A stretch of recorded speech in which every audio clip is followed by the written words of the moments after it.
लेकर प्रस्तुत हुए हैं जो बेटी बचाओ के प्रकल्प को दर्शाता है। पहला सीन सास ससुर और बहू का। देखो बहू, तुम्हारे पहले से ही 2 बेटियां हैं, इस बार हमें एक लड़का ही सही है। सोचो, इन 2 बेटियों को तो हम पालन पोषण संभाल पा रहे नहीं हैं, अगर और एक लड़की तुमने जन्म दिया तो सोचो हम इनका पालन पोषण कैसे कर पाएंगे। और अगर पालन पोषण कर भी लिया तो तुम इनके दहेज का खर्चे का इंतजाम कैसे करोगी? और आजकल दहेज के बिना शादियां ही कहाँ होती है।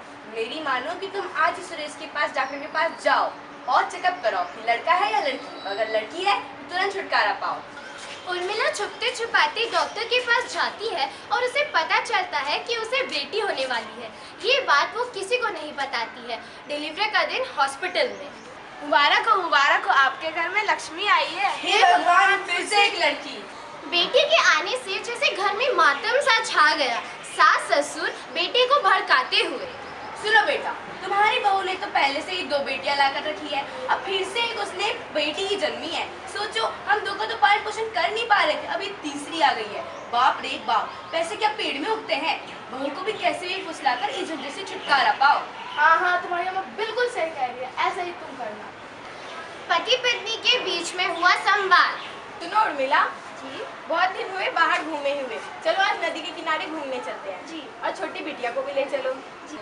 ये बात उनकी दोनों बेटियां सुन लेती है और उनका मन भी घूमने जाने को करता है। नदी के किनारे का सीन। देखो उर्मिला, मैं तुम्हें यहाँ इसलिए लाया हूँ ताकि हमें इस बच्चे से छुटकारा पा सके। हमें इसे पानी में बहाने में ही भलाई। ये आप क्या कह रहे हैं? मैं ऐसा कैसे कर सकती हूँ? क्या ये आपका बच्चा नहीं तुम है? बात क्यों नहीं समझ रही? हमारे पास इतना पैसा कहाँ है कि हम 3 बेटियों को संभाल सके। लेकिन और वैसे भी माँ बाबा भी तो इससे बहुत नाराज है। नहीं, बेटा हो या बेटी सबको जीने का अधिकार है। मैं ऐसा नहीं कर सकती। नहीं, तुम्हें छोड़ना ही होगा। नहीं करूँगी। अरे आप क्या कर रहे हैं? हाँ, अगर पैसे की ही कमी है तो हम दोनों कुछ भी करके छोटे को पाल लेंगे। हमारे भाग में जो भी होगा हम उसके साथ मिल बांट कर जी लेंगे, बस आप इसे मत मारिए।